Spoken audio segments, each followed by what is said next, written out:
The bridge was actually started in 1856 when Amos Schinkel got on board as the director of the Covington-Cincinnati Bridge Company, and he hired on John Augustus Roebling.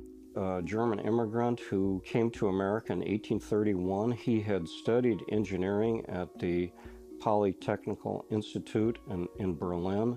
And Roebling himself was a very well-known man really by this time. He started producing iron rope, and then he also started working with the state of Pennsylvania as a surveyor and an engineer. And because of that, he was then invited to, in 1846, to present a proposal to build a bridge on the Ohio River. Construction began on the bridge in 1856 and continued on for 2 years. And for financial reasons, construction came to a halt. And then construction began again in the spring of 1863. The first thing was the excavation of the footings for the towers.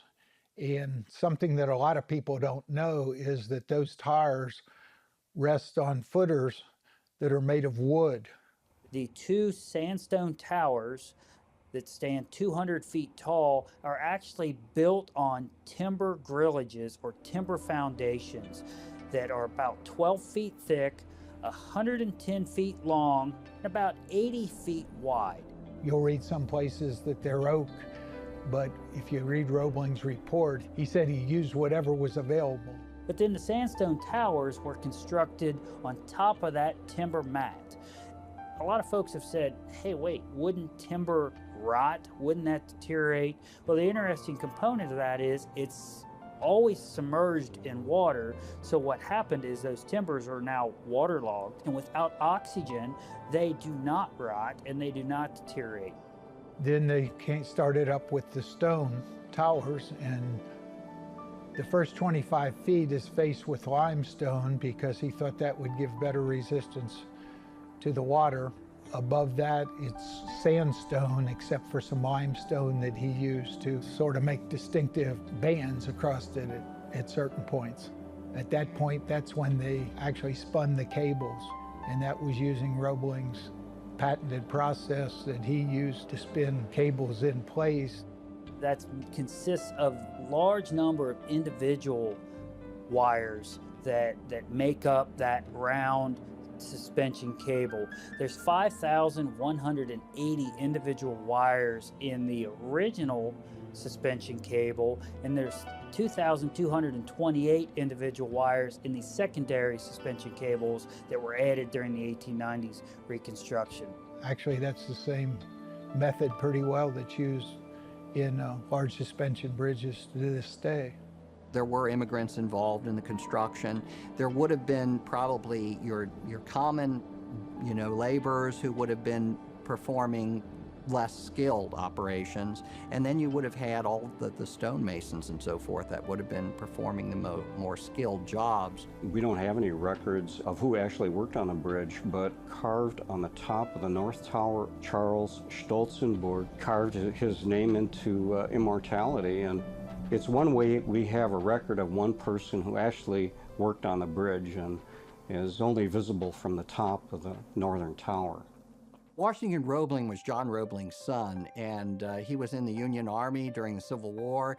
He worked for the Corps of Engineers constructing bridges and so forth. When he got out of the service in early 1865, he came here and joined his father, and actually his father went back east and was concentrating on plans and proposals for the Brooklyn Bridge, what became the Brooklyn Bridge.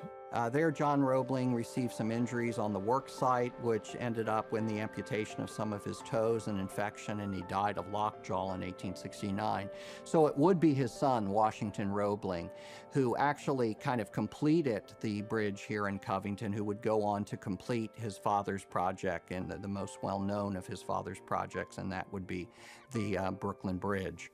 There were many people in Kentucky who were in favor of building the bridge, but on the Ohio side, there were a number of people who were opposed to a bridge being built. They were afraid that they would lose business to northern Kentucky. A number of commercial interests in Cincinnati opposed the bridge because they felt that the bridge would make northern Kentucky, it would make Covington more convenient, that people would start moving their businesses, their homes to Covington. And if they did that, then Cincinnati would not grow as much as it had been growing. They had a special rider attached which said that the bridge could not line up with any of the streets in Cincinnati. The bridge was open to pedestrian traffic in December, the weekend of December 1st and 2nd in 1866. 46,000 people crossed the bridge on Saturday and 120,000 on that Sunday. And they were paying to cross it. It was 3 cents a person for a ticket. And the bridge was then dedicated on New Year's Day in 1867. Many of the people that came to this area arrived as settlers and immigrants coming down the Ohio River, and I think they connect with the bridge, but they also identify with the story of Roebling himself. He was a successful immigrant who came here, became part of realizing the American dream here. How it changed Covington was it made Covington literally a viable place for people to live as a bedroom community and to commute on a daily basis to jobs in Cincinnati. And that meant that they could have less expensive housing as long as they were willing to pay the tolls every day to go across the bridge. It is a national historic landmark, an icon for the community, and everyone that is from this area knows the history of the bridge, knows its importance to the community. Anytime you go down around the bridge, you're able to see one or more photographers or an artist with their easel.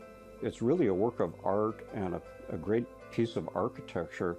Roebling himself was more than an engineer. He was really an architect, and you can see that when he built the bridge, it wasn't simply a structure, a utilitarian structure. He created really a great work of architecture with these Romanesque towers, with the Greek crosses and spheres at the top of the bridge.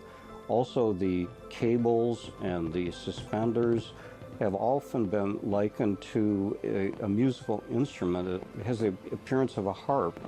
Roebling not only built a great bridge that has lasted for so many years and will last for so many more, he built a civic ornament. It is a beautiful thing in and of itself.